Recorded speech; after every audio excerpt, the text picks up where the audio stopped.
Hello everyone, नमस्ते। स्वागत है आपका। कैसे हो दोस्तों? उम्मीद करूंगा ठीक है। आज हम राजस्थान रोडवेज परिचालक के लिए एग्जाम पेपर 7 पर एनालिसिस करने जा रहे हैं। ये पेपर मैथ्स का है। जैसा कि पीछे के 6 पेपर लाइव स्ट्रीम के तौर पर आप लोगों के सामने पेश किए थे, आज ये पेपर 7वां है। और इस 7वें पेपर में हम 15 के बजाय क्वेश्चन की संख्या 20 ले रहे हैं। एवरेज माना जा रहा है 15 क्वेश्चन, एक आइडिया है मैथ्स के, लेकिन हम 20 क्वेश्चन ले रहे हैं क्योंकि अभी 10 पेपर और मुश्किल से होने हैं। और 10 दिन में आप लोगों को अच्छे अच्छे 20-20 के हिसाब से 200 क्वेश्चन भी अगर करवाएंगे तो मैथ्स में शायद दिक्कत आपको नहीं आएगी। बहरहाल आइए हम शुरू करते हैं। सवाल नंबर 1 ये कहता है एक वस्तु को 230 रुपए में बेचा तो 15% का लाभ हुआ। यदि वह उस वस्तु को 210 में बेचता तो उसे कितने परसेंट लाभ या हानि होती। वैसे मैं आपको कई सारे आइडिया बता सकता हूँ इस सवाल के पीछे। जैसे आप ऐसे देखो, एक पहले कॉमन सेंस ही लगाते हैं कि 230 रुपए में बेचा तो 15% का लाभ हुआ। आपको नहीं लगता इस ऊपर वाले का आधा हो रहा है? ठीक है, तो 210 में अगर बेचें तो आपको नहीं लगेगा 5 दूनी 10, 5% का लाभ होगा। तो 5% का लाभ हो सकता है। आइडिया लगा कि नहीं लगा? मतलब कभी परीक्षा में ना भी आए तो भी अगर अप्रोच में लाना हो तो कैसे लाओगे कि 230 का 15% हुआ, 210 का 5% होगा। वैसे आइए हम इसको ऐसे बना सकते हैं। तरीके ही तरीके इस सवाल को बनाने में। इस दुनिया में कोई भी चीज़ दो तरीके से बिकती है, एक रुपए में बिकती है और एक परसेंट में बिकती है। जैसे यहाँ 230 रुपए में मैं ऐसे कह दूं विक्रय मूल्य बराबर विक्रय मूल्य। ऐसे आप समझो मेरी बात को, विक्रय मूल्य बराबर विक्रय मूल्य कि 230 रुपए में जब वस्तु को हमने बेचा तो 230 रुपए में बेचने पर 15% लाभ हुआ। 15% लाभ हुआ। कोई भी चीज अपने आप में 100% होती है, जैसा कि मैंने आपको सिलेबस पूरा करवाते वक्त पढ़ाई ये बातें। 15% लाभ का मतलब 115% में बिकी होगी, तो 230 की वैल्यू 115% है। अगर 230 की वैल्यू 115% है तो 1 रुपए की वैल्यू कितनी होगी? मैं आपसे यही पूछना चाह रहा हूं। उठा के भाग लगा दो। आप कहेंगे 115 बटा कितना हो जाएगा? 230। यही होगा। काटो तो मैं ये कह सकता हूं 1 बटा कितना हो जाएगा? 2। अब अगला हमें क्या कह सकता है? ये परसेंट में रहेगा इधर। फिर कहता है यदि वस्तु को 210 में बेचें, मतलब 210 की वैल्यू पूछ रहा है कि 210 की कितनी होगी। दोस्त, एक की वैल्यू आ जाए तो फिर जितने का चाहिए उतने से गुणा कर दो। अगर गुणा करेंगे तो 105% मिलेगा। और 105% कब हो सकता है? 105% तभी हो सकता है जब लाभ 5% हो, तभी तो 105 बनेगा। मतलब 5% का लाभ हो गया। एक तरीका है। इसका दूसरा तरीका भी हो सकता है। इस तरीके बहुत सारे हो सकते हैं। एक तरीका ये भी हो सकता है, मैं लगे हाथ बता देता हूं कि ये आप लोगों को विक्रय मूल्य दिया और ये लाभ दिया है, इससे निकाल लो क्रय मूल्य। अगर मैं ये कह दूं कि बताइए क्रय मूल्य कितना होगा, तो क्रय मूल्य बराबर होता है विक्रय मूल्य गुणा 100 बटा 100 प्लस लाभ। यही होगा। अगर यहां से काटेंगे तो बनेगा 2 बार बोले तो 200 रुपए, मतलब क्रय मूल्य 200 है। ठीक है। अब 200 रुपए की चीज को 210 में बेचो तो लाभ कितने का होगा? 200 की चीज को 210 में बेचोगे तो लाभ तो 10 का होगा। और लाभ किस पर होता है? क्रय मूल्य पर। प्रतिशत के लिए गुणा कितना होगा? 100। 2 जीरो से 2 जीरो, कितना परसेंट? 5%। तो लाभ वही 5% हुआ है। मतलब तरीके ही तरीके हैं सवाल को लगाने के। मेरे हिसाब से बेस्ट तरीका था कि 230 में बेचने पर 15% आपने कमाया तो 230 की वैल्यू 115% बन गई, क्योंकि 15% लाभ होने पर 115% में बिकेगी। और अगर 15% हानि होती तो 85% में बिकती। 1 रुपए की वैल्यू निकालो पहले, इसका उठा के भाग लगा दो, वही 1 की वैल्यू है। फिर जितना आ जाए, 1 आ जाने के बाद जितने का चाहिए डायरेक्ट उतने से गुणा कर दो, वैल्यू आ जाएगा। आगे देखिए प्रश्न संख्या 2। प्रश्न संख्या 2 कहता है किसी वस्तु को 1920 रुपए में बेचने पर अर्जित लाभ का प्रतिशत और 1280 में बेचने पर हानि का प्रतिशत एक समान है। ये चीज दिमाग में बिठा लो। अगर किसी सवाल में आज के बाद ऐसा आए लाभ हानि में कि किसी रुपए में बेचने पर होने वाला लाभ उसी रुपए दूसरे रुपए में बेचने पर होने वाली हानि के बराबर हो, अगर लाभ और हानि दोनों आपस में बराबर बोल दें। जैसे यहां देखो कि अर्जित प्रतिशत का लाभ उसी वस्तु को 1280 में बेचने पर हुई हानि के बराबर है, तो बताओ क्रय मूल्य कितना होगा? तो आप कहेंगे गुरुजी क्रय मूल्य बराबर हो जाएगा, दोनों विक्रय मूल्य जोड़ दो और दोनों विक्रय मूल्य जोड़कर 2 का भाग दे दो, यही क्रय मूल्य हो जाएगा। दोनों विक्रय मूल्य, अगर लाभ और हानि दोनों बराबर बोल दे तो दोनों को जोड़कर 2 का भाग दे दो, यही क्रय मूल्य है। 20 इसको दे दो, 1300, 3200, 3200 का आधा 1600, मतलब वस्तु को खरीदा कितने में? 1600 में खरीदा। अब क्या कहता है इस वस्तु को किस कीमत पर बेचा जाए कि 30% लाभ हो? तो क्रय मूल्य है हमारे पास 1600 रुपए। हमें कहता है नया विक्रय मूल्य बताओ, नया विक्रय मूल्य कितना होगा? तो विक्रय मूल्य बराबर क्या होता है? विक्रय मूल्य बराबर होता है क्रय मूल्य गुणा जितना खरीदा उसे 30% ज्यादा, मतलब उसका 130% में बेच दो। 130% में मेरे दोस्त बेचेंगे, 2 जीरो से 2 जीरो होगा, 1 जीरो तो रहेगा ही रहेगा। अब 16 तिया 48 मतलब लास्ट में, या तो ऐसे कह दो या 13 6 78 कह दो, बात एक ही है, 80 लास्ट में आना ही चाहिए। इसमें 80 नहीं है लास्ट में, इसमें भी 80 नहीं है, इसमें भी 80 नहीं है, यही आपका आंसर होगा। मैं ये कह सकता हूं 2080 आपका सही उत्तर हो जाएगा। क्लियर है सभी का? आगे बढ़िए, प्रश्न संख्या 3 देखते हैं। जोन एक पुराना फ्रीज खरीदता है, और मैं ऐसे कह देता हूं कि ये फ्रीज है, ऐसे समझना सभी, ये एक फ्रीज है, ऐसे समझ लो। एक फ्रीज खरीदता है, इसको मुझे नहीं पता कितने में खरीदा, लेकिन इसको खरीदा, पुराना खरीदा है, 1500 रुपये इसकी मरम्मत पर लगा दिए।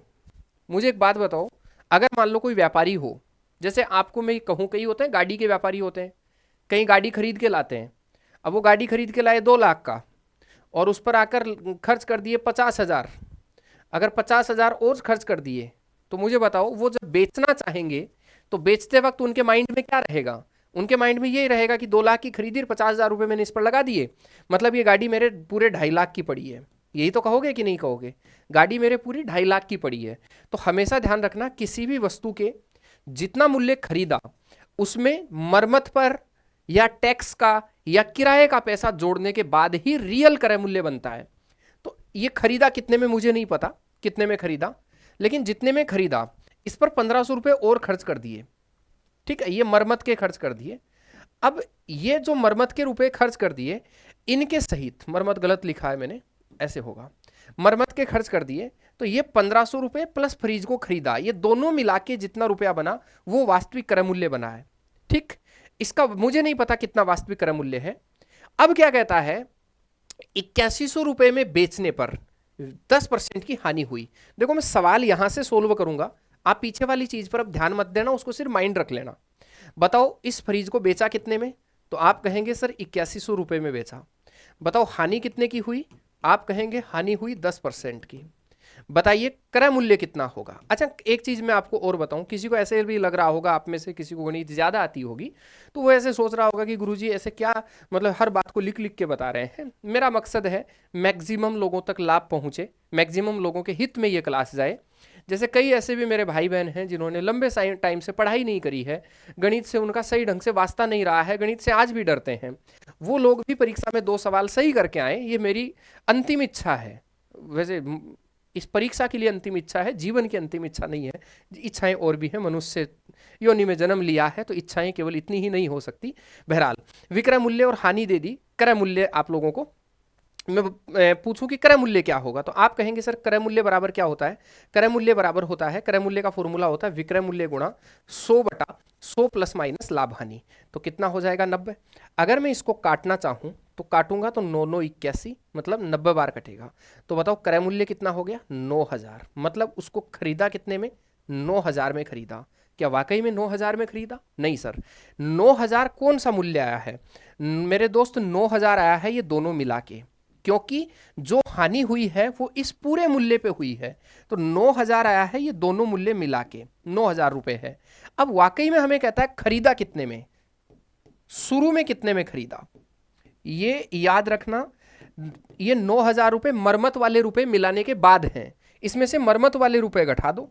9000 में से 1500 रुपए अगर मैं माइनस भी कर दूंगा तो 7500 रुपए उत्तर होगा, और 7500 रुपए 1 नंबर आंसर होगा। लेकिन देखो 2 नंबर भी है तो ये मत करना, अगर ये कर दिया तो फिर ये 1500 रुपए का तो क्या महत्व रह जाएगा। तो विक्रय मूल्य और हानि का यूज करके पहले क्रय मूल्य निकाल लो, और फिर जो क्रय मूल्य आए उसमें से 1500 रुपए माइनस कर दो, तब रियल में कितने में खरीदा गया होगा ये आपको पता चल जाएगा। आगे बढ़िए, प्रश्न संख्या 4 देखते हैं। ए और बी का वेतन 3-5 है और सी और बी का वेतन 4-6 है। यदि कुल आय जो है वो 6800 है तो सी का वेतन बताइए। देखो ऐसा आपने पढ़ा होगा जनरली कि ए अनुपात बी बराबर अगर मान लो 2:3 है, और बी अनुपात सी बराबर 5 मान लो 1 है, तो बताओ ए बी सी कितना होगा? किसी को नहीं आता है तो पहले इसको सीखिए। हमेशा ध्यान रखिए, ऐसे ए बी बी सी जैसे दिया हो तो ए बी के नीचे ए बी रखते हैं और बी सी के नीचे बी सी रखते हैं। फिर इसको इससे गुणा कर देते हैं, 5 दूआ 10, इसको इससे गुणा कर देते हैं, 5 तिया 15, और इसको इससे गुणा कर देते हैं, 3 एकम 3, ऐसा बनाते हैं। लेकिन इसके लिए शर्त है, जैसे देखो ए बी दिया और बी सी दिया और फिर हमें ए बी सी पूछ लिया गया है, ये कंडीशंस होना जरूरी है। इसमें मेरे दोस्त एक बात याद रखें, आप सभी लोग बात ये याद रखें कि जिसका नाम 2 बार आता है पर्सन में उसको हमेशा बीच में लिखा जाता है। ठीक है, यहां देखो ए और बी, ए का मान कितना माना जाएगा 3 और बी का मान 5, तो ए के नीचे 3 और बी के नीचे 5। लेकिन उधर उल्टा है, देखो उल्टा क्या है, सी का मान 4 है और बी का मान 6 है। तो इसको थोड़ा सा सावधानी से आप देखेंगे। आइए हम बनाते हैं, ये तो मैंने समझाने के लिए बना दिया, इसको हटा रहा हूं मैं। हमें कहता है इसका सॉल्यूशन लगाएं, तो आपको ए अनुपात बी अनुपात सी बनाएंगे। ए बी के नीचे ए बी रखोगे, 3 5 का 3 5 रहेगा। अब बी सी के नीचे बी सी रखोगे, लेकिन थोड़ा ध्यान से देखो, सी का मान 4 है और बी का मान 6 है। आप चाहो तो इससे 2 अनुपात 3 भी कह सकते हो, देखो 2 दूनी 4, 2 तिया 6, 2 3 भी कह सकते हो चाहो तो। नहीं भी चाहो, अगर मान लो इतना बुद्धि ना भी लगाना चाहो, तो हम क्या कह सकते हैं, बी के नीचे 6 रखोगे तो बी के नीचे 6 रखो, ठीक, और सी के नीचे 4 रखो। सी उल्टा कर दिया अगले ने, चालाकी दिखाई उल्टा करके, आपको सीधा रखना है। अब इसको मल्टीपल कर दीजिए, अगर इसको इससे मल्टीपल करेंगे 18 आएगा, इस इधर मल्टीपल करेंगे 30 आएगा, और इधर मल्टीपल करेंगे तो 20 आएगा। आप ऐसा भी कर सकते हैं। अब अगर इसको काटना चाहें तो मैं ये टोटल देखो कितना हो गया, आप कहेंगे गुरुजी टोटल मिला के हो गया 50 68, और योग टोटल कितना हो गया 68, और 68 की ओरिजिनल वैल्यू परसेंट में 6800 दे रखी है। अगर 68 की वैल्यू 6800 है तो बताओ एक की वैल्यू कितनी होगी, 68 एकम 68, 100 रुपए। अगर एक की वैल्यू 100 रुपए है तो हमें कहता है सी का वेतन बताइए कितना होगा। अगर सी का वेतन पूछा है तो मेरे दोस्त सी का वेतन देखो इधर, सी का 20 है, ए का बी का 30 है, और ए का कितना 18, सी का चाहिए, सी से गुणा कर दो, तो 20 गुणा कितना हो जाएगा 100, बोले तो कितना बन जाएगा जी 2000 रुपये आपका आंसर बनेगा। उत्तर बन जाएगा 2 नंबर। क्लियर है सभी का? कोई दिक्कत है तो मुझे बताइए, उम्मीद करूंगा समझ गए हैं। आगे बढ़िए, प्रश्न संख्या 5। 5 केले और 4 सेब का मूल्य 3 केले तथा 7 सेब के मूल्य के बराबर है। मतलब ये कह रहा है कि 5 केले और 4 सेब का मूल्य एक जगह कर लो तो उतना ही रुपये आएगा जितना 3 केले और 7 सेब का मूल्य आएगा, ये दोनों बराबर आएंगे। कहता है इन दोनों का अनुपात बताइए, अनुपात का सवाल है। अब आप फिर सोचेंगे गुरुजी ये तो बड़ा अजीब सवाल है, ज़्यादा टेंशन लेने की जरूरत नहीं है, आइए मैं समझाता हूँ। देखो 5 केले हैं और 4 सेब हैं, मैं केले को मान लेता हूँ ए, मैं जहां बात केले की होगी वहां ए लिखूंगा और जहां बात सेब की होगी वहां बी रखूंगा। मैं ऐसे कह सकता हूं कि 5 केले, तो 5 केले प्लस 4 सेब, ये लो 4 सेब, 5 केले प्लस 4 सेब, इन दोनों का मूल्य हो गया 5 केले प्लस 4 सेब, ये बराबर है 3 केले और प्लस 7 सेब के, ये बराबर है। आराम से देखो 5 केले और 4 सेब बराबर हैं 3 केले और 7 सेब के। अब हमें करना क्या है, इतना तो सब लिख लिए हैं, अब करना कुछ भी नहीं है।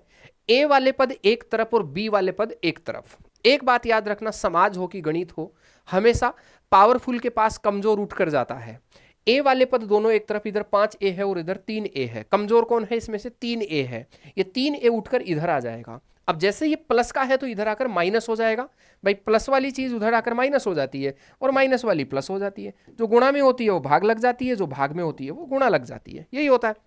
आप देखो इस 3a को उठा के इधर ले आएंगे तो माइनस हो जाएगा, तो 5a माइनस 3a बराबर उधर है 7b, और ये 4b उठकर उधर चला जाएगा तो माइनस का हो जाएगा, ठीक। 5 में से 3 गया तो कितना बचेगा जी 2, और इधर 7 में से 4 गया तो कितना बचेगा जी 3। यहां तक का सबको पता है। अब हम बात करते हैं ए अनुपात बी कितना होगा। तो मेरे दोस्त याद रखना, मैं अब बोल रहा हूं ए अनुपात बी बराबर, अगर कहीं 2 अनुपात 3 है तो ए का मान 2 और बी का मान 3 कहलाएगा। अगर ए बटा बी बराबर 2 बटा 3 है तो ए का मान 2 और बी का मान 3 कहलाएगा। अगर ए बटा 2 बराबर बी बटा 3 है तो ए का मान 2 और बी का मान 3 कहलाएगा। लेकिन याद रखें अगर 2a बराबर 3b है तो हमेशा आमने सामने का मान होता है, हमेशा आमने सामने का मान होगा। ए का मान इसके सामने की संख्या, बी का मान इसके सामने की संख्या, तो बताओ ए का मान तो कितना हो जाएगा जी 3 होगा, और बी का मान इसके सामने की संख्या कितनी हो जाएगी 2 हो जाएगी। तो 3 अनुपात 2 आपका सही आंसर होगा। उम्मीद करूंगा मेरी बात समझ गए, किसी को कोई दिक्कत नहीं होगी।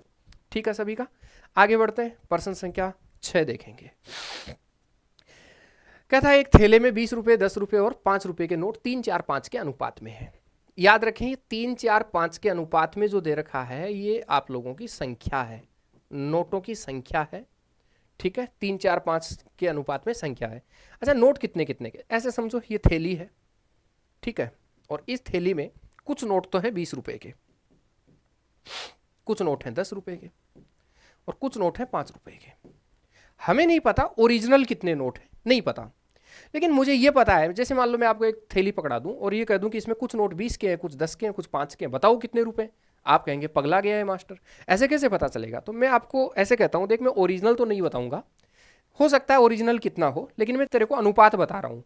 जैसे मान लो ओरिजिनल एक जगह 8 नोट हो और एक जगह 4 नोट हो और एक जगह 12 नोट हो, तो इनका अनुपात बनाएं तो 2:1:3 बनेगा। तो मैं क्या कर रहा हूँ, ओरिजिनल नोटों की संख्या को छुपा रहा हूँ और मैं चालाकी से आपको सिर्फ इनके अनुपात बता रहा हूँ कि कट करने पर अनुपात क्या आएगा। तो ये जो नोट है 20 रुपये, 10 रुपये, 5 रुपये के, इनका अनुपात है 3, 4, 5। ऐसी स्थिति में एक काम किया करो, अनुपात को ही ओरिजिनल मान लो। अगर अनुपात को ही ओरिजिनल मान लूँ तो देखो 20 रुपये का नोट है, बहुत आसानी से समझाऊंगा, 10 रुपये का नोट है और 5 रुपये का नोट है। इनकी संख्या कितनी कितनी है मेरे दोस्त? इनकी संख्या आप लोगों को दी है 3:4:5 के अनुपात में, ये इनकी संख्या दी गई है। अगर इनकी संख्या 3, 4, 5 है तो बताओ इनका मूल्य कितना होगा। मतलब ऐसे समझना, अब 20 रुपए के कितने, 20-20 रुपए के कितने नोट हैं? 3 नोट हैं भाई, इन्हीं को संख्या मान लो। 20-20 रुपए के 3 नोट हैं। अगर 20-20 रुपए के 3 नोट हैं तो कितने रुपए बनेंगे जी? 60 रुपए बनेंगे। अगर मैं कह दूं 10-10 रुपए के 4 नोट हैं तो कितने रुपए बनेंगे जी? 40 रुपए बनेंगे। अगर मैं कह दूं 5-5 रुपए के 5 नोट हैं तो कितने रुपए बनेंगे जी? 25 रुपए बनेंगे। क्या सच है? आप मुझे बताओ टोटल कितना बन गया? तो 100, 125 कितना बन गया? 125। मेरे दोस्त, अनुपातों के आधार पर 125 रुपया टोटल बना है, लेकिन ओरिजिनल कितना है ये देखो। कुल धन 10,000 है, 1,000 है, मतलब 125 की ओरिजिनल वैल्यू 1,000 रुपए दी है। अगर 125 की वैल्यू 1,000 है तो एक की वैल्यू कितनी होगी? 125 60,000, मतलब एक की वैल्यू होगी 8। इसका भाग लगा दो ना उठा के, 125 का उठा के भाग लगा दो 1000 में। 1000 में 125 का भाग लगाओगे, 25 पंजे 125 और 25 चौका 100। 5 से काटेंगे 8 बार। कितनी बार कटा? 8 बार, मतलब एक की वैल्यू हो गई 8। अब याद रखो, एक आने के बाद तुमको जो पूछा डायरेक्ट उसी से गुणा कर दो। हमें कहता है 5 रुपए के नोटों की संख्या बताओ। देखो संख्या तो यही वाली लाइन बताती है। 5 रुपए के नोटों की संख्या कितनी है? इधर 5 है, मतलब हमें कहता है 5 रुपए की संख्या पूछी है कि 5 रुपए के नोटों की संख्या कितनी है। एक की वैल्यू 8 है, एक की वैल्यू 8 है, जितने का चाहिए उतने से गुणा करो। 5 रुपए के नोटों की संख्या चाहिए, संख्या 5 है, 5 से गुणा कर दो, उत्तर कितना आ जाएगा? 40। आंसर बनेगा 4 नंबर। बताओ किसी को दिक्कत हो तो? क्या किया, बस ज्यादा दिमाग मत लगाना, रिवाइज करवा रहा हूं। 3, 4, 5 के अनुपात में नोट है, आपको बस 20 रुपए, 10 रुपए, 5 रुपए लिखना है। इनके नीचे रखना है 3, 4, 5 लिखा है, अगले ने 3, 4, 5 रखो। डायरेक्ट देखो 20-20 रुपए के 3 नोट 60 रुपए बन गए, 10-10 रुपए के 4 नोट 40 रुपए बन गए, 5-5 रुपए के 5 नोट 25 रुपए बन गए। बताओ सारे इकट्ठे करने पर कितने बने? 125। किसके? आपके 125 अगले के 1000 के बराबर है। आपका 125 अगले का 1000 बराबर है, तो आपका 1 अगले के 8 के बराबर है, तो आपका 5 अगले के 40 के बराबर होगा, क्योंकि इसी का तो मान पूछा है। तो आपका 5 अगले के कितने के बराबर होगा? 40 के बराबर होगा। आगे बढ़िए, प्रश्न संख्या 7। एक राशि 3550 रुपए की है, अक्स वाई जेड में इस प्रकार विभाजित की जाती है कि अक्स के हिस्से का 3 गुना, अक्स के हिस्से का 3 गुना, वाई के हिस्से के 5 गुना और जेड के हिस्से के 7 गुना आपस में बराबर हैं। मैं ये कह सकता हूं कि अक्स के हिस्से का 3 गुना, सॉल्यूशन ध्यान से देखना, अक्स के हिस्से का 3 गुना बराबर वाई के हिस्से का 5 गुना बराबर जेड के हिस्से का 7 गुना, ये आपस में बराबर है। खुद ने बोला है अक्स का 3 गुना, तो अक्स का 3 गुना, वाई का 5 गुना, वाई का 5 गुना और जेड का 7 गुना, जेड का 7 गुना आपस में बराबर है। अगर मेरे दोस्त ये सब आपस में बराबर हैं तो मैं आपको फिर एक बात समझाता हूं, सुनो। आज के बाद मैंने यही कहा a अनुपात b बराबर 2:3 है, जस्ट पीछे बताया, तो a का मान 2 और b का मान 3 कहलाएगा। याद रखना मेरे दोस्त, अगर कहीं a बटा b बराबर 2/3 है तो भी उस कंडीशन में a का मान 2 और b का मान 3 कहलाएगा। और अगर कहीं a बटा 2 बराबर b बटा 3 है तो भी a का मान 2 और b का मान 3 कहलाएगा। लेकिन याद रखें, लेकिन अगर कहीं 2a बराबर 3b है तब मैंने कहा आमने सामने का मान कहलाएगा, a का मान 3 और b का मान 2 कहलाएगा। चलो आप कहेंगे यहां तक भी ठीक है कि 2a बराबर 3b हो तो a का मान 3, b का मान 2, आमने सामने के मान होंगे, यहां तक तो ठीक है। लेकिन गुरुजी ये तो 3 पद है, दो काश 2 ही होते, सोच के देखो, काश 2 ही होते, 2 ही होते तो अक्स का मान 5 और वाई का मान 3 हो जाता। लेकिन ये तो 2 से ज्यादा है, तो अब क्या करें? अगर 2 से ज्यादा वैल्यू हो आज के बाद तो फिर इसका एक रामबाण तरीका जानो। अगर ऐसी वैल्यू 2 से ज्यादा हो तो रामबाण तरीका क्या है? जिसका मान चाहिए उसको दबाओ, बचे हुए को गुणा कर दो। जिसका मान चाहिए उसको दबाओ, अगर 2 से ज्यादा हो तो अक्स का मान चाहिए, अक्स को दबाओ, बचे हुए को गुणा कर दो। बताओ 7 पंजे 35, तो 7 पंजे 35। वाई का मान चाहिए, वाई को दबाओ, बचे हुए को गुणा करो, 7 तिया 21, तो आप कहेंगे 7 तिया 21। जेड का मान चाहिए, जेड वाले पद को दबा दो, बचे हुए को गुणा कर दो। कौन दिख रहा है? 5 और 3 गुणा दिख रहा है, 5 तिया 15। इसका मतलब अक्स का मान 35, वाई का मान 21 और जेड का मान 15। बताओ तीनों का योग कितना हो गया? आप कहेंगे गुरुजी तीनों का योग हो गया ये 50 71, और ओरिजिनल में तीनों का योग कितना है? 3550, मतलब ये हो गया 3550 रुपए। अब आपका 71 अगले का 3550 है, तो आपका एक अगले का 3550/71 होगा। मेरे दोस्त अगर ये नहीं होता जीरो, तो 7 पंजे 35 है, 5 एकम 5, 50 के बराबर होता, तो एक की वैल्यू 50 है। देख लो इसका 50 गुना हो रहा है, एक की वैल्यू 50 है। कहता है अक्स का हिस्सा बताओ, आप मुझे बताओ अक्स का हिस्सा कितना है? 35, तो आप कह दीजिए 35 गुणा 50 होगा। 35 पंजे 175 होता है, पहाड़ा पढ़ोगे तो 1750 रुपये आंसर आ जाएगा, ऑप्शन नंबर। उम्मीद करूंगा कोई दिक्कत नहीं होगी किसी को, सब बेझिझक आराम से समझ गए होंगे। क्लियर है? आगे बढ़िए, प्रश्न संख्या 8 देखते हैं।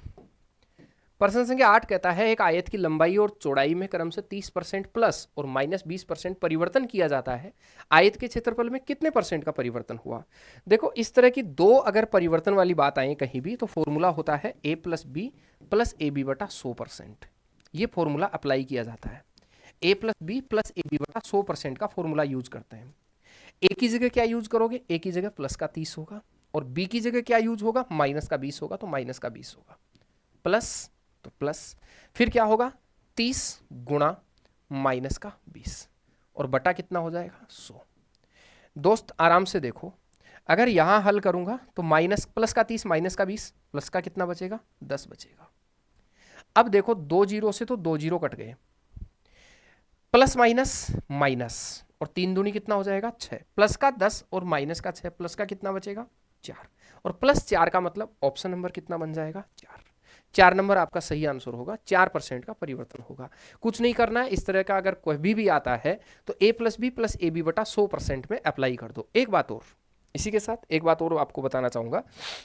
अगर ऐसा सवाल आ जाता कि एक वर्ग की प्रत्येक भुजा में 10% की वृद्धि कर दी, वर्ग की भुजा में, ऐसे कह देता वर्ग की भुजा में 10% की वृद्धि कर दी, तो बताओ क्षेत्रफल में क्या परिवर्तन आया? तो भी यही फॉर्मूला लग जाता। तब आप लोग कहते कि 10 + 10 और प्लस 10 गुणा 10 बटा 100 कितना हो जाता? 21। ठीक है, आगे बढ़िए, नेक्स्ट देखते हैं प्रश्न संख्या 9। प्रश्न संख्या 9 कहता है यदि ए की ऊंचाई बी की ऊंचाई से 20% कम है, एक तो ए है और एक बी है। ठीक, प्रश्न कहता है ए की ऊंचाई बी की ऊंचाई से 20% कम कर दो। मतलब जैसे ऐसे सोचो कि एक तो ए है एक बी है, जितनी ऊंचाई बी की होगी उससे 20% कम ए होगा। अगर मैं इसकी ऊंचाई 100 मान लूं तो इसकी ऊंचाई कितनी होगी? 80 होगी। यही होगा इसका अर्थ। तो मैं ऐसे कह देता हूं, अच्छा 100 किसको मानो? जिस पर निर्भर हो। ऐसे मत कर देना, कई लोग कर दें कि ए की ऊंचाई बी की ऊंचाई से 20 कम है, तो आप ऐसे कहीं कर दो कि इसकी 100 मान लो और इसको 120 मान लो। गलत है सर, ऐसा नहीं कर सकते। एक को, अब आपको तो लगेगा कि 20 कम है, लेकिन परसेंट में 20 कम नहीं है, ये 16 से 2/3% है सर। यहां मिस्टेक मत कीजिए। 100 किसको मानना है? प्रतिशत पढ़ाते वक्त बेकायदा मैंने आपको ये चीजें सिखाई है कि 100 उसी को मानो जिस पर निर्भरता हो। देखो ए की ऊंचाई किस पर निर्भर कर रही है? बी पर निर्भर कर रही है, कि ए की ऊंचाई चाहिए तो जितनी बी की है उसे 20% कम लिखो। मतलब यहां 100 किसको मानोगे? बी को मानोगे, क्योंकि 20 से कम हो रही है। तो बी को मैंने कितना मान लिया? 100, और 100 से 20% कम करोगे तो डायरेक्ट ही कितना हो जाएगा? 80, क्योंकि 100 इस दुनिया का एकमात्र ऐसा नंबर है जिसको जितना परसेंट कम किया जाए डायरेक्ट उतना ही कम हो जाता है। ठीक, अब ए और बी का काम हो गया। अब मैं आपको एक बात और यहां बता देना चाहता हूं, इसका कोई लेना देना अब नहीं है, इसका कोई लेना देना नहीं है। इसका काम था ये दो डेटा देना। अब हमें प्रश्न क्या कहता है वो देखो। हमें प्रश्न कहता है कि देखो और बताओ कि बी की ऊंचाई ए से कितनी ज्यादा दिख रही है तुमको। तो मुझे देखो और बताओ कि बी की ऊंचाई ए से कितनी ज्यादा दिख रही है। तो आप कहेंगे गुरुजी यहां ज्यादा तो दिख रही है 20, लेकिन हमें कहता है ज्यादा परसेंट में बताओ। बस यही तो गड़बड़ है। तो याद रखना, अगर किसी चीज को परसेंट में कन्वर्ट करना हो तो 20 ज्यादा दिख रही है, लेकिन किससे ज्यादा दिख रही है? 80 से। जिससे ज्यादा दिखे उसको नीचे और प्रतिशत के लिए गुणा 100।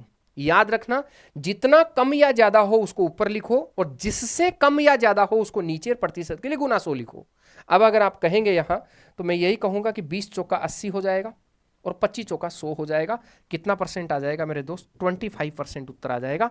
एक चीज और, परीक्षा में एक बात और दिमाग में रखना, जो लोग पहले नहीं पढ़े हैं ढंग से या जिनका मैथ्स कमजोर है वो, कि ये दोनों इस तरह के सवालों में दोनों परसेंट जो प्रश्न में दिया है वही उत्तर में नहीं आ सकता कभी भी।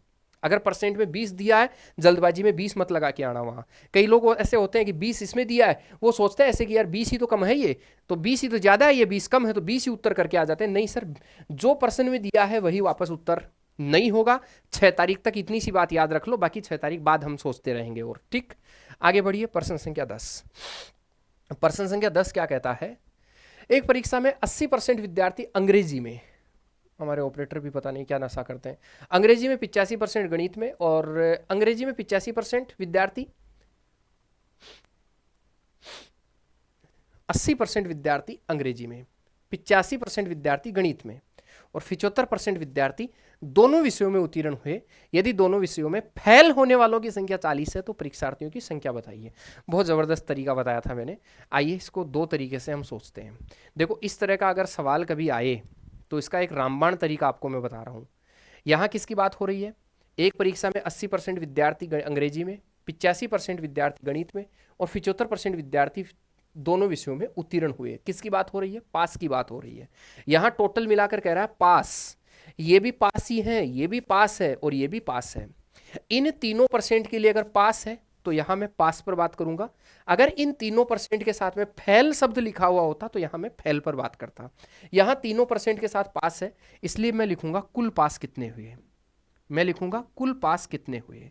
तो मेरे दोस्त याद रखें, कुल पास अगर चाहिए तो 80 विद्यार्थी एक जगह जो अलग अलग सब्जेक्ट के हैं ना, 80 अंग्रेजी के और 85 गणित के, इन दोनों में से एक साथ कॉमन जो पास हुए वो घटा दो, इससे कुल पास आ जाएगा।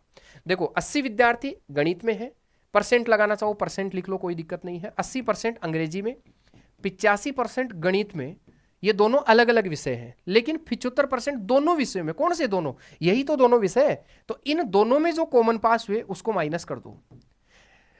10 90% पास हो गए।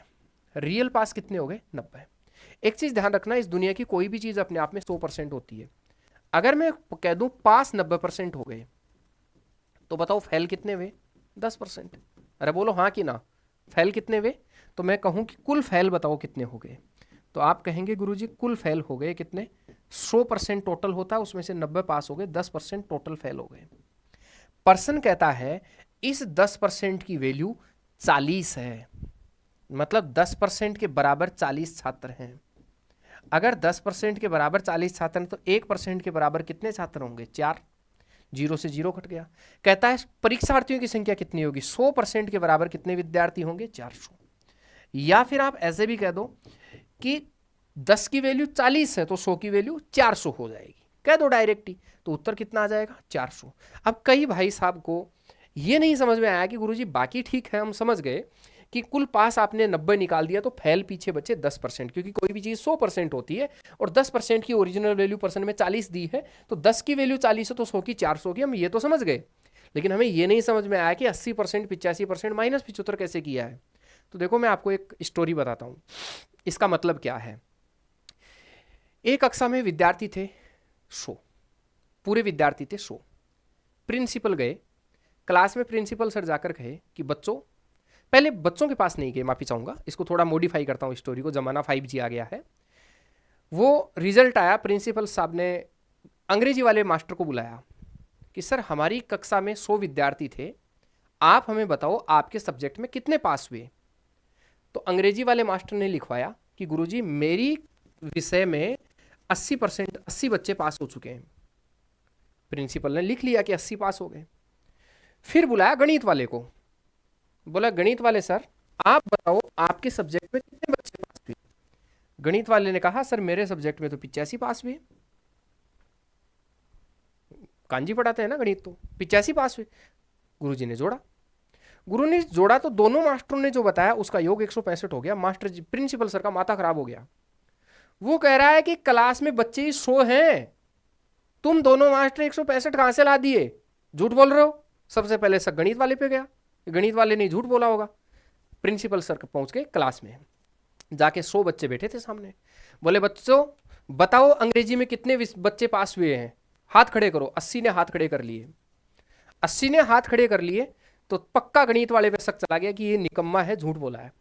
बोला बच्चों बताओ गणित में कितने बच्चों ने पास किए, शेर की तरह हाथ खड़े कर दिए 85 ने।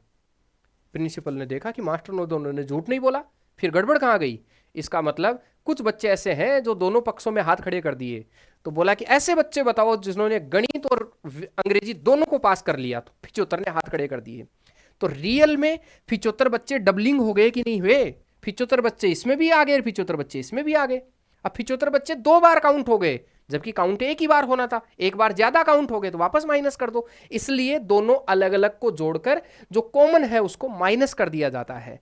ठीक है, तो आप मुझे ये बता दीजिए मेरे दोस्त कि आप ये बात समझ पाए कि अगर आज के बाद ये परीक्षा में आए सवाल, 80 विद्यार्थी अंग्रेजी में, 85 गणित में पास हो गए और 75 दोनों विषयों में पास हो गए, तो आप इन दोनों अलग अलग सब्जेक्टों को जोड़कर उसमें से कॉमन जो होता है उसको माइनस कर दो, उसमें रियल पास होने वाले आ जाएंगे। अब टोटल को 100 मानकर जितने पास हो गए उसमें से घटा दो तो फेल आ जाएंगे। फेल 10% बराबर 40 है, 1 बराबर 4 है, 100 बराबर 400 होगा। आगे बढ़िए। और ये बात समझ में आई है कि नहीं आई है, कमेंट में जरूर लिखिएगा इसके बारे में। ये क्लास रिकॉर्डेड मोड पर है, मैं पेपर रिकॉर्ड कर रहा हूं ये। आप जब इसको देख लें तो कमेंट में जरूर लिखिएगा अपना रिव्यू, मैं देखना चाहूंगा, मैं खुद पढ़ूंगा आपके कमेंट। एक बल्लेबाज द्वारा 9 पारियों में 55 रन बनाए, 10वीं पारी में कितने रन बनाए कि उसका औसत 65 हो जाए। मतलब चाहता क्या है कि 9 पारियों में औसत बना उसका 55। बेसिक बताऊं, पहले बेसिक समझो इसका। 9 पारियों में 55 बना तो 9 पारी इधर पारी और गुणा औसत। और औसत का मतलब होता है प्रत्येक का मान। औसत का मतलब होता है मेरे दोस्त प्रत्येक का मान। औसत माने प्रत्येक। 9 पारियों का औसत 55 है, इसका मतलब 9 पारियों में से हर पारी 55 की है। अगर हर पारी 55 की है तो ये हो गया 550 माइनस 55 495। योग कितना हो गया? 495। 9 पारियों का योग हो गया 495। ये कहता है 10वीं पारी में कितने रन बनाए ताकि उसके रनों का औसत 65 हो जाए। क्या मतलब? मतलब 10वीं पारी खेलने के बाद टोटल पारी 10 हो जाएंगी कि नहीं होंगी? 10 पारियों का 65 हो जाए तो बताओ योग 450 चाहता है कि नहीं चाहता है? अगर योग 450 चाहता है तो उसको 10वीं पारी में कितने रन बनाने पड़ेंगे? तो आप कहेंगे 10वीं पारी में उसको रन बनाने पड़ेंगे 450 माइनस 495। यही होगा। आप बोलेंगे 155 रन बनाने पड़ेंगे उसको। उत्तर कितना आ जाएगा? 155।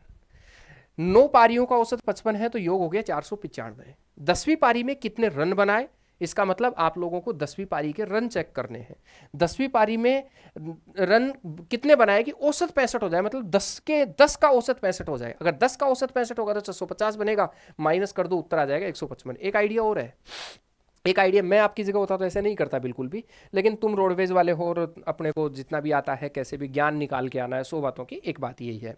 आप बस इतनी सी बात मेरी याद रखो, ये ज़्यादा बेस्ट होगा तुम्हारे लिए। मैं इसका थोड़ा शॉर्ट बता सकता हूँ कि देखो 10वीं पारी में औसत 65 चाहिए उसको।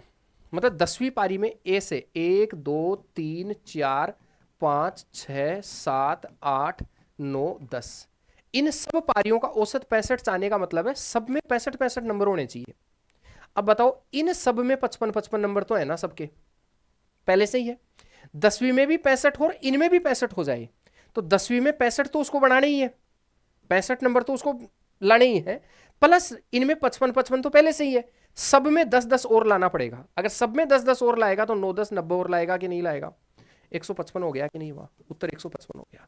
नहीं समझ में आया तो बस ये जो मैंने बता दिया यही आप लोगों के लिए बेस्ट है, ज़्यादा दिमाग नहीं लगाना है, फालतू में नस वस फट जाएगी। 6 तारीख की एग्जाम है। 4 संख्या दी है, नहीं पता कौन सी है। पहली 3 संख्याओं का औसत 15 है, माफी चाहूंगा, तो मैं ऐसे कह देता हूं 4 संख्या ए बी सी और डी, ऐसे 4 है। ये कहता है पहली 3, तो ऐसे कह दो ये पहली 3 है। इन पहली 3 का औसत 15 है। अगर औसत 15 होगा तो देखो 3 संख्या है और औसत 15 होगा तो योग 45 होगा कि नहीं होगा? इन तीनों का योग है 45। औसत का मतलब होता है प्रत्येक का मान, 15 तिया 45। अंतिम 3 का औसत 16 है, अंतिम 3 का औसत 16 है। इन 3 का औसत 16 के हिसाब से लगाऊं तो 16 तिया 48 हुआ कि नहीं हुआ? मतलब इनका योग है 48। अब आप कहो कि बताओ a plus B plus C का मान कितना है? आप कहेंगे 45। बताओ b plus C plus D का मान कितना। ऐसे देख लो, कोई ज्यादा बुद्धि से अगर मेरी जैसे हो तो ऐसे कह दो a plus B plus C का मान कितना है 45। बताओ b plus C plus D का मान कितना है, तो आप बोलेंगे 48। कैसे कहूंगा मैं, आगे बढ़िए। कहता है अंतिम संख्या, ध्यान से देखो, अंतिम संख्या 19 है। अगर अंतिम संख्या 19 है मेरे दोस्त, तो अंतिम संख्या कौन सी होगी, डी ही होगा। मतलब डी का मान 19 है। अगर इस डी का मान 19 है तो मुझे बताओ b प्लस सी का मान कितना होगा। अगर d का मान 19 है तो इन तीनों का योग कितना है, b plus C plus D का मान कितना है 48। अगर इस 48 में से d को मैं माइनस कर दूं तो b और c बचेगा कि नहीं बचेगा। आप कहेंगे हाँ सर, तो 48 में से 19 कम कर दो, 29 बचेगा। अच्छा 29 किसका मान है बता दो, 29 b और c का मान है, b और c का मान 29 है। हमें कहता है पहली संख्या बताओ, पहली संख्या मतलब a का मान चाहिए अपने को। आप सोच के देखो कि b और c का मान 29 है, क्या इस b और c का मान 29 है। आप कहेंगे हाँ। अगर a का मान चाहिए तो मैं यहां लिख रहा हूं, अगर a का मान चाहिए, या डायरेक्ट यहीं लिख देता हूं, अगर a का मान चाहिए तो देखो a plus B plus c का मान कितना है 45। इसमें से b और c को माइनस कर दो, बताओ b और c का मान कितना है 29। 29 इसमें से माइनस कर दो। अगर 29 माइनस कर दूं तो बताओ पीछे कितना बच जाएगा 16। हमें यही पूछा गया है। बताओ पहली संख्या क्या होगी। बहुत अच्छा सवाल है, परीक्षा में कंफ्यूज हो सकते हैं बच्चे, मेरी बात पर ध्यान देना सभी लोग। चार संख्या ABCD मान ली मैंने। पहली तीन का a plus B plus C का औसत 15 है तो 15 तिया 45, a plus B plus C का मान 45 हो गया। अंतिम तीन का औसत 16 है तो b plus C plus D का मान 16 तिया 48 हो जाएगा। b plus C plus D हो गया 48। हमें मान चाहिए पहली का, यदि अंतिम संख्या 16 है, अंतिम संख्या मतलब d का मान 16 है। अगर मेरे दोस्त d का मान 16 है तो आप यही कहेंगे, सॉरी माफी चाहूंगा 19 है, तो d का मान 19 है तो b plus C plus D का मान 48 है। इसमें से d का घटा दो तो b और c का 29 बचेगा। फिर a का चाहिए तो a plus B plus C का 45, 45 में से b और c का 29 घटा दो तो बचेगा 16। अब कई कई ऐसे हैं आप में से जो ये सोच रहे हैं, अरे गुरुजी हम और भी जल्दी बता सकते थे। यस, हम भी बता सकते हैं, ऐसा कोई बुरी बात नहीं है। a plus B plus C का मान कितना है जी 45 है। b plus C plus D का मान कितना है जी 48 है। अगर इनको घटाएं b से b और ये घट गया, a माइनस डी बराबर हो जाएगा माइनस का 3। अब d की जगह d का मान रख दीजिए और उठा के इधर ले आइए। d की जगह कितना रखोगे जी, कितना दिया है 19 दिया है, 19 दिया है, इधर आकर किसका हो जाएगा प्लस का, तो a का मान कितना हो जाएगा माइनस 3 प्लस 19, बोले तो 16 आ जाएगा। कर सकते हैं ऐसा, कोई बुरी बात नहीं है, लेकिन मैं चाहूंगा कि ऐसे करने की जरूरत नहीं होगी। आप बेसिक से कर लीजिए, परीक्षा में यही आप लोगों के लिए ले दे के काम आएगा। 50 संख्याओं का औसत 38 है, इनमें से दो संख्याएं 45 और 55 को छोड़ दो तो शेष संख्या कितनी होगी। 50 का योग बताओ कितना होगा, तो आप कहेंगे गुरुजी 50 का योग होगा 50 गुना 38, 38 पंजे 190, 1900 हो गया। अब दो संख्या कम करनी है, दो संख्या कौन सी, एक तो 45 और एक 55 कम करनी है, तो शेष 48 का योग कितना हुआ ये बताओ, शेष 48 का योग कितना होगा। तो आप कहेंगे गुरुजी टोटल था 1900, 1900 में से एक 45 और एक 55 माइनस कर दो, मतलब 45 प्लस 55 ये दोनों माइनस कर दो।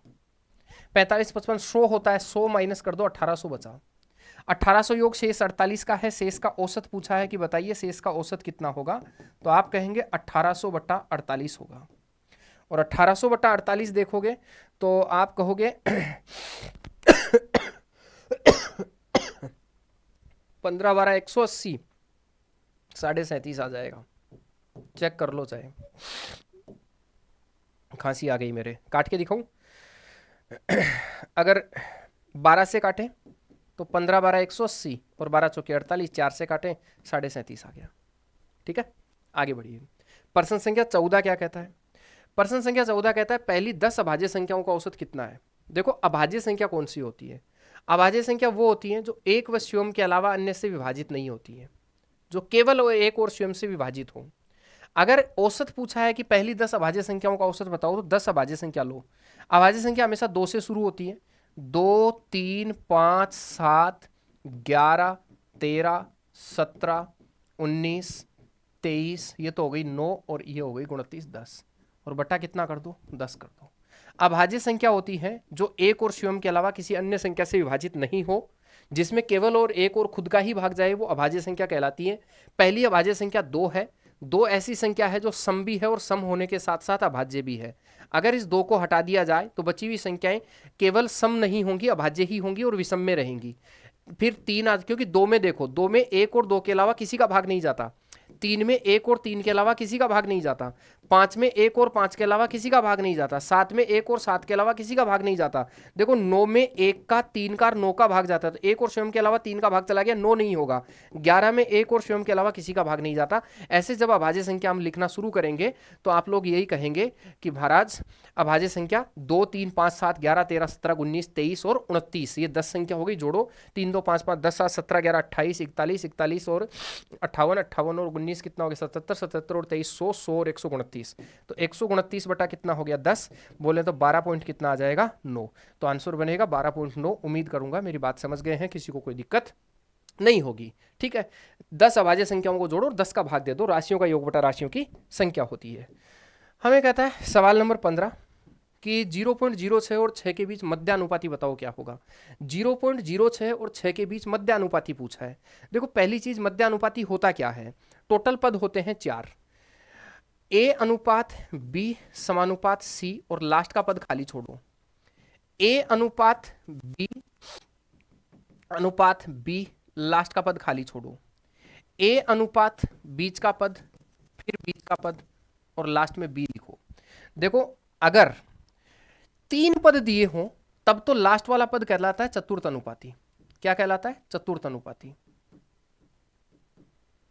अगर 3 पद लास्ट में दिए हों तो 3 पद दिया हो चतुर्थ अनुपाती पूछे तो उन 3 पदों को लिख दो, चौथा पद ही चतुर्थ अनुपाती है।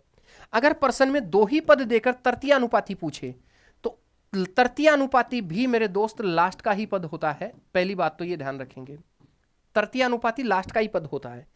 ए अनुपात बी अनुपात क्वेश्चन मार्क लिखा है, तृतीय अनुपाती पूछे या चतुर्थ अनुपाती पूछे लास्ट में ही क्वेश्चन मार्क लगाना।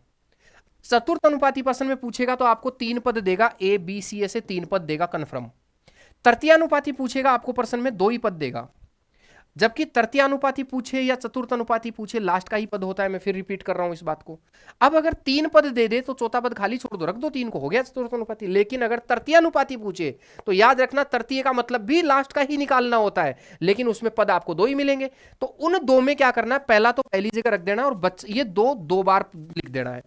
और अगर मध्यानुपाती पूछे तो मध्यानुपाती भी 2 पद देकर ही पूछेगा, याद रखना 2 ही पद देकर मध्यानुपाती पूछेगा। लेकिन मध्यानुपाती जब पूछे तो समानुपात के दोनों तरफ वाले पद खाली छोड़ने हैं। वो जो 2 पद है ना, वो पहला और लास्ट में लिखना है और समानुपात के बीच वाले दोनों पद खाली छोड़ने हैं। ठीक, अब आप सोचो, आपने पढ़ा होगा कि अंत पदों का गुणनफल बाह्य पदों के गुणनफल के बराबर होता है। अगर इसको हल करूं तो क्वेश्चन मार्क को क्वेश्चन मार्क से गुणा करेंगे तो क्वेश्चन मार्क का स्क्वायर, ए को बी से गुणा करेंगे, क्वेश्चन मार्क बराबर हो गया अंडर रूट ए बी। बोलो यही होता है। इसलिए आप चाहो तो या तो ऐसे रख लेना, नहीं तो शॉर्टकट याद रख लो कि कोई भी 2 संख्याओं का मध्यानुपाती होता है, उन दोनों को गुणा करके अंडर रूट कर दो। कोई भी 2 संख्याओं का मध्यानुपाती होता है, दोनों को गुणा करके अंडर रूट कर दो। अगर दोनों को गुणा करके अंडर रूट करें, 0.06 गुणा 6 को गुणा करो, अंडर रूट कर दो, 6 6 36 हो जाएगा, 0.36 का अंडर रूट हो जाएगा। अब देखो 36 का अंडर रूट 6 होता है, 2 पॉइंट की जगह 1 पॉइंट लग जाएगा। अंडर रूट करते हो तो आधा पॉइंट हो जाता है, आधा पॉइंट हो जाता है, उत्तर आ जाएगा कितना नंबर? 4 नंबर। क्लियर है सभी का? आगे देखो प्रश्न संख्या 16। प्रश्न संख्या 16 कहता है निम्न को हल कीजिए। जोड़ बाकी गुणा भाग के नाम से भी तो ये टॉपिक है आपका। मैं 5% अब जोड़ बाकी गुणा भाग के ही ले रहा हूं। तो अगला कहता है कि निम्न को हल कीजिए। जोड़ बाकी गुणा भाग के प्रश्न है, सोचिए समझिए ध्यान दो। 0.99 गुणा 0.999 भाग 0.9999 दशमलव के बाद की संख्याओं को एक एक करके बोला जाता है। दोस्त ध्यान दो, करना कुछ नहीं है, मैं आपको बहुत शॉर्ट बता रहा हूं।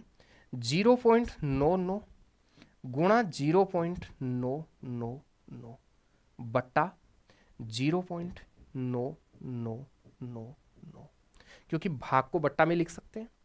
ये 2 संख्या गुणा में है और ये भाग है, तो भाग को तो बट्टा में लिख सकते हैं। अब हम देखो क्या करेंगे। ऊपर कितने पॉइंट है पहले ये बताओ।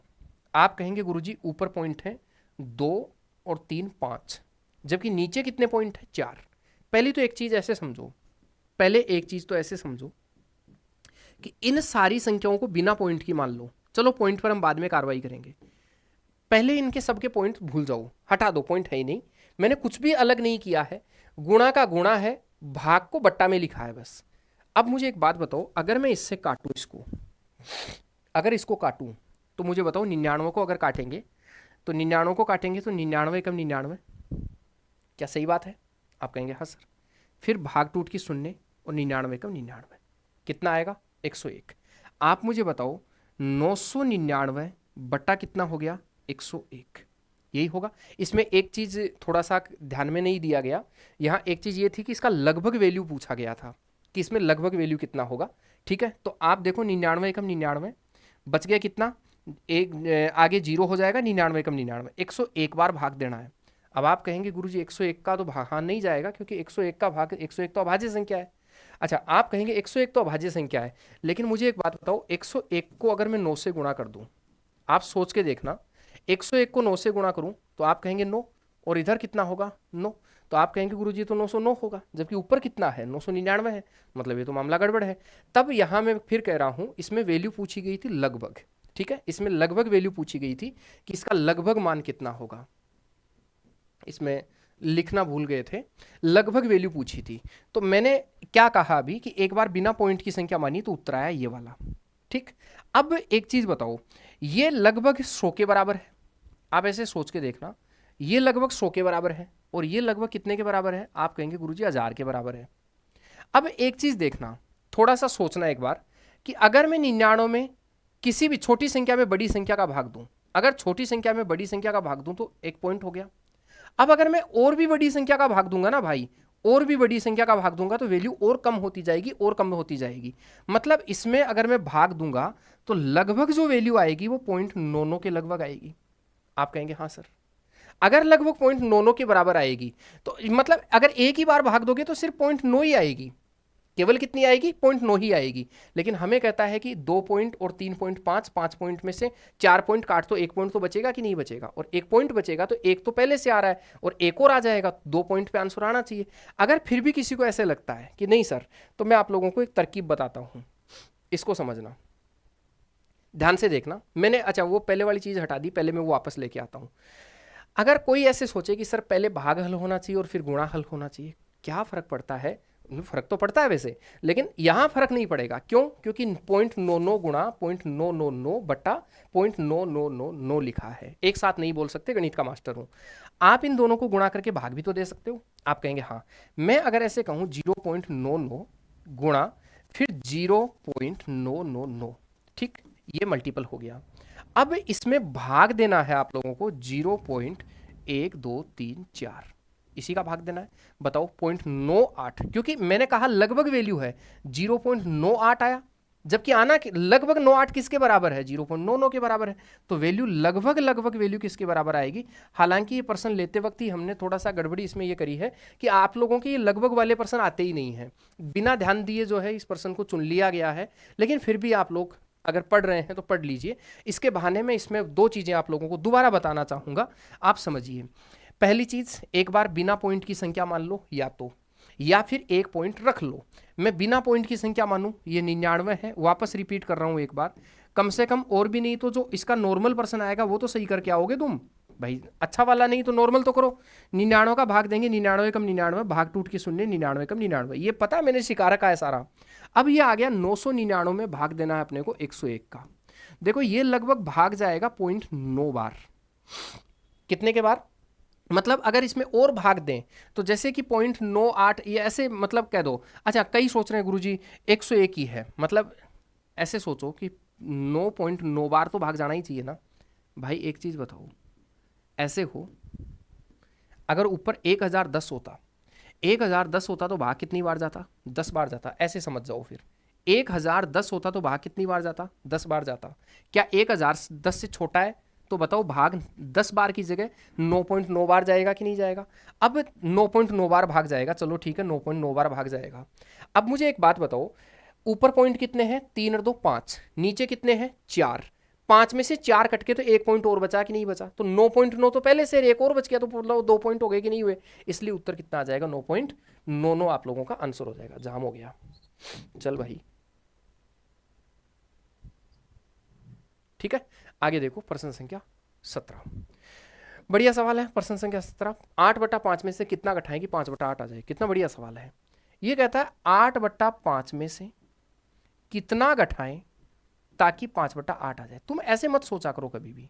मैं आपको ऐसे कहता हूं नॉर्मली 15 में से कितना घटाऊं कि 12 आ जाए, तुम ये बता दो, छोड़ो उस पर्सन को, 15 में से कितना घटाऊं कि 12 आ जाए।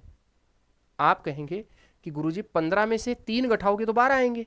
मैं कहूं कहां से लाए 3? बोले दिख गई। तो देख लो फिर, यहां भी देख लो, दिखता तो है ही ना तुम्हारे को। नहीं सर ऐसा नहीं है, 15 में से कितना घटाएं कि 12 आ जाए। तो पता है क्या होता है, इस क्वेश्चन मार्क को तो ले जाओ उधर और 12 को ले आओ उधर, ऐसे होता है ये। इसको हल करने का तरीका होता है, क्वेश्चन मार्क को उधर ले जाओ, 12 को इधर ले आओ। 15 में से 12 गया, 3 बराबर क्वेश्चन मार्क। हमें कहता है 8/5 में से कितना घटाने पर 5/8 प्राप्त होगा, तो इसको उठाकर इधर ले आओ, 8/5 माइनस 5/8 और बराबर हो जाएगा क्वेश्चन मार्क।